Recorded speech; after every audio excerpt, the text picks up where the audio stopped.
Hi everybody, Friday afternoon. I have forgotten my microphone and tripod. Apologies, Ruth. All your training has gone out the window, so it's a bit wobbly today, but we'll give it a go.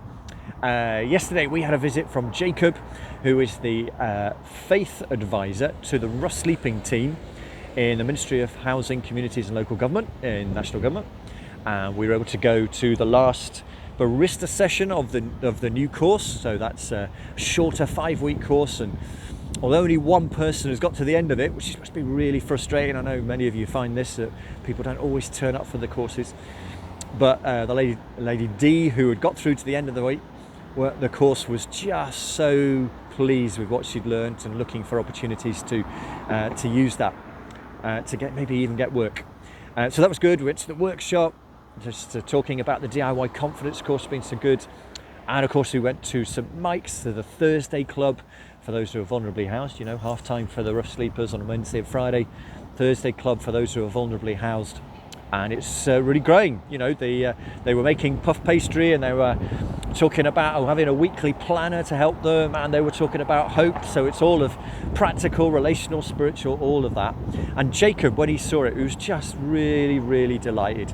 He said at the end, I normally go on 3 visits a week and I leave normally feeling pretty heavy and downcast. Not here. I felt a real sense of hope. The people here felt loved and valued. And indeed, he said that his senior civil servant has recognised that actually what so many people need is unconditional love. Pretty amazing for a civil servant to say something like that. But I know that that's what you may not call it that, but that's what you deliver and give day after day to the individuals coming through your door. So thank you for that. It's recognised in central government, it's recognised here as well. Thank you.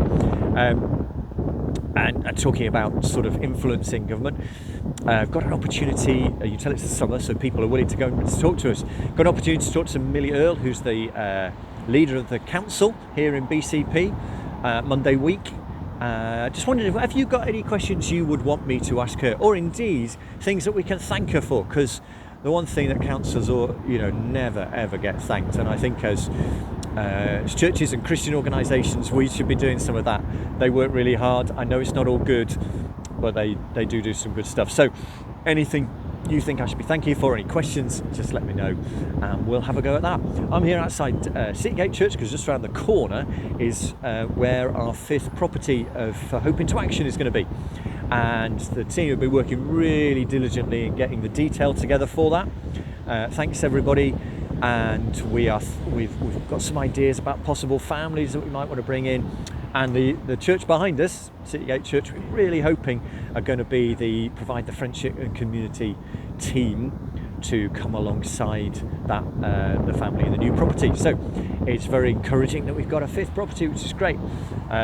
And we've got an HIA franchise meeting our quarterly meeting coming up this week, when we're going to be looking at some of the detail about how we're going to increase rents and how we've done a great job actually getting in touch with housing benefits and getting up to date with some of that. So and indeed how we're going to help people move on. So lots to talk about in that as well. Just to finish off with, I've just been on retreat for a few days. 2 things came to mind. One, actually I was trying to talk about a word that came to mind was in Philippians. It talks about rejoice in the Lord always, saying again I say rejoice. Or in some of the translations talk about celebrate or revel in God every day. And they were saying about the smallest thing can actually really help us to remember that God is interested in our work. And I remember Pete Gregg saying he went for a walk one day and he tried to go, I'm going to go for a walk with Jesus. So Jesus, what do you want to tell me? What do you want to tell me? And he stopped and he looked at a tree and he went, what is it? You want to say something about this tree? Or what do you want to say about the tree? And he felt the Lord saying, I just wanted to say it's a nice tree. I just want you to appreciate it. So I pray that this week you will find little things where you can go, nice tree, or nice friendship, or nice help that we've been able to give to that person. Thanks for what you're doing. Have a good week. Take care.